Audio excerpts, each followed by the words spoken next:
Aujourd'hui, nous allons visiter Annabelle Boyer et son fameux Chevrolet 1967 qui est dans sa famille depuis presque 30 ans. Bienvenue au Bleuet Mécanique.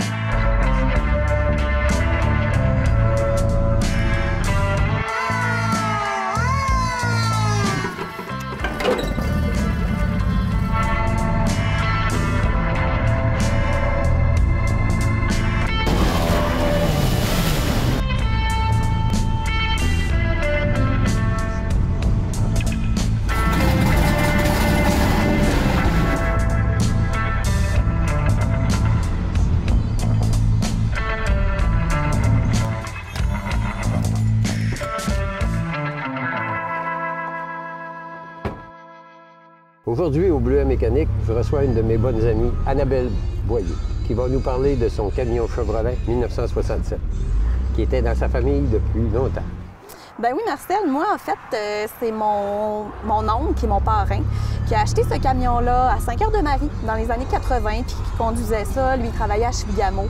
Fait que, il montait à Chibougamau, il revenait au lac avec son camion. Il l'a conduit pendant plusieurs années, mais dans les années 90, ça commençait à coûter cher de gaz de conduire un 2,83 manuel au volant, fait que faire les allers-retours. Fait qu'il a décidé de le parquer au niveau, dans notre grange.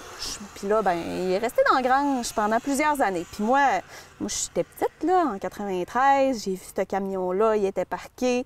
Je l'ai vu au-dessus de 20 ans, puis je me disais, hey, j'aimerais ça. Il y a même des amis de mon parrain qui venaient, qui disaient, ah, je l'achèterais, moi. Puis moi, j'étais petite, puis je disais que je le voulais. Fait que mon parrain disait, non, on le garde pour Annabelle. Puis là, ben, c'est autour de 2019 que je me suis décidée. Je me suis dit, let's go, je le fais restaurer, on y va. Puis, tu sais, on peut s'attendre à quel état qu'il était dans la grange, là. Il était pas mal magané. Tu étais venu chez nous, d'ailleurs, à ce moment-là, Marcel. Dans ta famille, au verger de velours à Saint-Henri. Effectivement, on l'avait sorti là, de la grange, puis... il était pas mal magané. Fait qu'en 2019, je l'ai envoyé pour une restauration complète, là, off the frame, comme on dit, là, partir de zéro. Fait qu'il a été en restauration un bon 2 ans avant que finalement je le reçoive. Puis on s'entend que dans ces années-là, il y a eu la pandémie aussi. Hein? Fait que 2020, les délais, tout ça, je l'ai reçu en 2021. Puis c'est à partir de 2021 que j'ai commencé là, à conduire mon camion. Je suis la 3e propriétaire du camion, en fait. Là. Fait qu'il y a un monsieur de Saint-Cœur-de-Marie que lui était sur une ferme avec ce camion-là. C'est un camion de ferme dans ces années-là. Hein? Après ça, il y a eu mon parrain. Puis finalement, c'est moi, là, maintenant, qui est la propriétaire. D'ailleurs, l'Amérique s'est bâtie avec des camions pas mal aussi, puis des tracteurs de ferme. Fait que ah oui, ça faisait tout, là. Les récompensés dans les restaurants, je trouve, s'ils ont un norme, les véhicules doivent être très heureux de ça. Ah, puis ils sont en retraite, hein? Ils sont dans le petit garage, puis... Ils sont gâtés. Oui. Oh, il n'y a pas de personnes qui sont gâtées durant leur retraite autant que ça. Aux petits soins, hein? Ils sont lavés, ils sont bichonnés. Oui, toi, tu as fait faire quelques modifications dessus. Toutes les modifications, mais qui ressemble à l'original. En fait, j'ai fait mettre une Vintage Air, une air climatisée là, vintage dedans. En 67, ça pouvait venir en option dans les 1967. Fait que moi, je l'ai fait mettre. Sinon, autre petite modification, moi, il était justement à clutch au volant, à colonne. Puis pour avoir la paix d'esprit, je l'ai fait mettre automatique. Donc là, j'ai un camion automatique. Sinon, au niveau du radio, j'ai fait mettre un radio qui a le look vintage, mais j'ai quand même là, le Bluetooth dans mon camion. T'as pas d'anachronisme dans ton camion? Pas vraiment, pas vraiment. Parce que quand on le voit, là, on dit, ouf, il est pareil. Il est pareil comme dans l'année, même avec les peintures d'aujourd'hui, les base coats qu'on appelle, là. La qualité de peinture est pas mal supérieure à l'époque. Oui, puis c'était important pour moi là, que ça soit une couleur d'origine. C'est vraiment sa couleur d'origine, le look d'origine. Puis là, j'ai un 350 dedans qui est à carburateur, là, comme il pouvait avoir. Moi, c'était un 283, mais il n'y avait déjà plus le moteur d'origine quand je l'ai eu. Fait qu'on a mis de la mécanique neuve. Fait que le meilleur des deux mondes. La modernité, comme je dis, sans anachronisme, puis une bonne mécanique fiable pour voyager. Pour faire un peu de route avec. Oui, tu vires la clé, tu montes à Sept-Îles, tu montes dans le Maine. Tu peux aller partout avec ça. Effectivement, on voyage un petit peu. T'as pas quelques anecdotes alentour de ton camion? Ah, il y en a plusieurs, des anecdotes. Dans la première semaine que je l'ai pris, puis que finalement, là, je pouvais le prendre au printemps, je suis allée en ville me promener, puis j'ai eu un feu de carburateur. Fait que là, les flammes qui sortaient dans le dessous de ça, puis moi, du haut de mes mes 20 quelques années, j'avais jamais vu ça, un feu de carburateur. Hein. Fait que là, j'étais en cours chez ma grand-mère, courir chercher la hausse, prendre une couverte, finir par éteindre ça. Mais finalement, ça n'a pas trop fait de dommages, mais c'était toute qu'une histoire, effectivement. Mais des anecdotes, ça prend un an avant de déboguer une voiture quand elle est restaurée. Il sort tout le temps des choses de partout. Ah, la première année, ça a pris un petit peu de débogage, effectivement, mais là, ça va assez bien avec. Mais le reste, ça vient de ça. Même toi, en mécanique, tu es rendu dur à caler en camion, là. Ah, ça dépend. Je pense que tu lis beaucoup. Oui, puis j'ai d'autres compétences connexes, hein, comme on dit. Oui, je sais que tu as d'autres compétences connexes. Mais toi, là, c'est pas ton dernier. C'est pas mon dernier, c'est mon premier. Puis quand je me suis lancée là-dedans, là, j'étais un peu jeune et naïve, on va se le dire, là, un camion antique, je n'en avais jamais eu avant. Ma passion me vient principalement de mon père qui a toujours aimé les chars antiques. Il avait acheté une Beetle de mémoire, peut-être 73, quand j'étais jeune, j'avais 7 ou 8 ans. Puis là, il était allé chercher avec mon parrain qui avait un gros camion 5 tonnes. Il l'avait ramené à la maison, il voulait la restaurer. Finalement, le projet s'est pas fait. Hein, comme on le sait, il y a des projets qui se font pas. Non. Mais ça a comme donné une piqûre. Puis mon père, il a toujours aimé ça. Fait que ça a commencé. Puis là, j'ai eu mon premier. Puis j'ai tout le temps des idées pour en avoir d'autres là, qui bouillonnent assez rapidement. Mais d'ailleurs, je pense qu'on va avoir assez des bonnes codes d'écoute avec l'émission. Il y en a fait que tu te fais poser la question.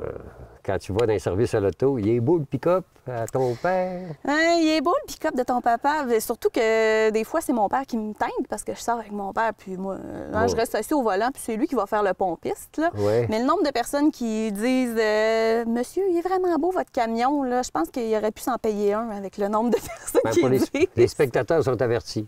C'est à elle, le camion. C'est à moi le camion bleu. Enfin, dans tes futurs projets de modèles, tu as des idées? Les Nova Chevelle, fin des années 60, début 70, ça tire fort. Ça, dans les prochains modèles. Les Beatles, j'ai toujours aimé ça. Hein? C'est le premier modèle que mon père y avait ramené. Même que ma deuxième voiture, là, comme jeune fille, c'était une Beatle que j'ai encore. Une 99 qu'on garde encore en bon état, peinturé, tout le kit qui est storé l'hiver pour pas qu'elle soit au froid. Fait que les Beatles... Dans les années 50, tu n'avais pas des projets, d'idées? Ah, il y a toujours les Bel Air. Les Bel Air. Ranchero aussi. Mais là, j'ai un camion, fait que, tu sais... probablement plus une voiture qui serait le prochain, là. Une 2 portes. Oui, c'est sûr, parce que, la Nova, c'est un beau... tu as du goût des voitures. C'est un beau projet. Tu sais qu'à jaser avec toi, depuis que je te connais, tu as développé pas mal des compétences. Je pense que tu es capable de démêler les numéros de série. Tu es capable pas mal de trouver des choses. Bien, en même temps, c'est assez facile de nos jours avec Internet. Hein? Tout est au bout de nos doigts, puis on se démêle avec ça. On n'est plus dans les livres, dans les catalogues, là, parce que justement, mon père, pour la Beatle, il y avait un vieux catalogue pour les pièces de série, tout le kit, mais là... On est capable. C'est ça, Internet a tellement révolutionné comment je dirais l'accessibilité. Oui, aux pièces de voiture. Puis... Facilement, oui. Moi, je commande là, en Ontario, je reçois les pièces. Moi, personnellement, j'avais une voiture à vendre, mon 1955 Packer. Il a été 15 minutes sur Facebook, puis il était vendu. Puis ça faisait 2 ans qu'il était dans des annonces classées spécialisées. Ouais. Puis il s'est jamais vendu. Fait que, te dire comment que c'est bien plus vu dans les réseaux sociaux. Pour nos recherches, c'est plus facile. Oui. Effectivement. Oui. Annabelle, tu as de quoi à rajouter? Bien, merci, Marcel, de m'avoir accueilli aujourd'hui. Je suis vraiment contente de... Merci de nous avoir accueillis aussi chez vous. Ça fait plaisir. C'était Annabelle Boyer. On était à Alma avec une connaisseuse. Merci. Merci.